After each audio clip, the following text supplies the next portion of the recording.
সবাইকে বলেছিলাম যে আজকে আমার ভ্যালেন্টাইনের সাথে আপনাদের পরিচয় করিয়ে দেব এবং আমি আমার সমস্ত ভালোবাসা দিয়ে আপনাদের সামনে আমার ভালোবাসাকে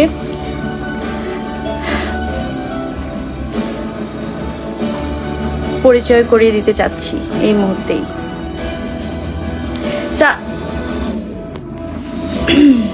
সাইম ঘুমায়, এই জন্যই আমার একটু লেট হয়ে গেছে লাইভটাতে আসতে, মানে আমার ছেলে ঘুমাচ্ছে।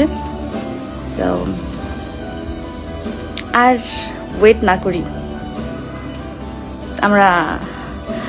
আমার মনে হয় এই মুহূর্তেই আমার ভ্যালেন্টাইনের সাথে আপনাদেরকে পরিচয় করিয়ে দেওয়া উচিত। আসো, একটু লাইট দাও।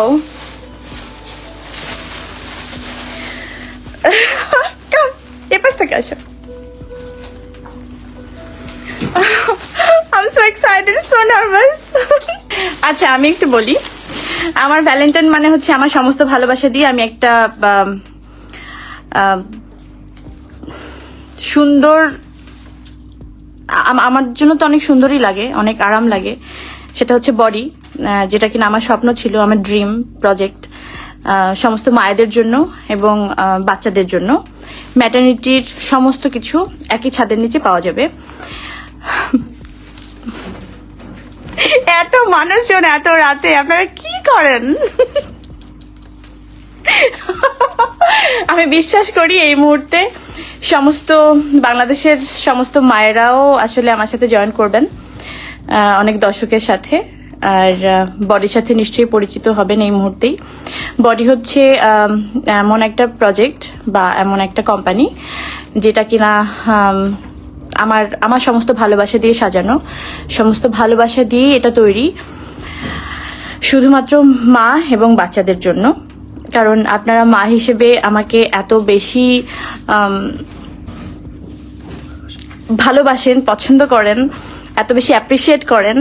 আমার মনে হয় আমি মাদারহুডের যে জার্নিটা আমি করেছি, পুরো প্রেগনেন্সিতে যে জার্নিটা আমি করেছি, সেই জার্নিতে যতগুলো যেভাবে আমি সাফার করেছি, যে প্রবলেমগুলো আমি ফেস করেছি, সেগুলোকে অনেক সহজ করে দেওয়ার জন্য আমার আসলে এই টাইমটা লেগেছিল। যে আমি প্রায় আমার যখন আমি একটু গল্প ছোট্ট করে বলি, যে আমার যখন প্রেগনেন্সির ফার্স্ট একদম 2-3 মাস এরকম, তখন আমার হয় না নানা রকম ইস্যু তৈরি হয়।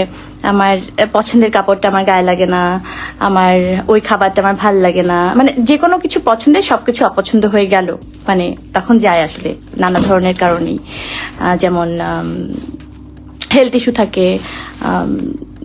তো সেখান থেকে আমার মনে হয়েছে যে আমি যা সাফার করেছি সেগুলো যেন অনেক ইজি হয়। আমি যখন একটা প্রথমে কাপড় কিনতে গেলাম, সেই কাপড়টা থেকে আমার প্রথম জার্নিটা শুরু হয়েছে, মানে সাফার করার জার্নিটা। যেটা হচ্ছে যে আমি কোনোভাবেই ঠিকঠাক কোনো জিনিস, কোনো প্রোডাক্ট আমি ঠিক মতো পিক করতে পারিনি, ওরকম কোনো পরিস্থিতি ছিল না। রেখে দেওয়ার সমস্যা নেই। তো যেহেতু আমি একা, আমার সাথে আর কেউ নেই, আমার একটু একটু করে আগাতে হবে এবং আপনাদেরকে সঙ্গে নিয়েই আমি আগাবো। আপনারা সবাই আমার সঙ্গে থাকবেন আশা করি।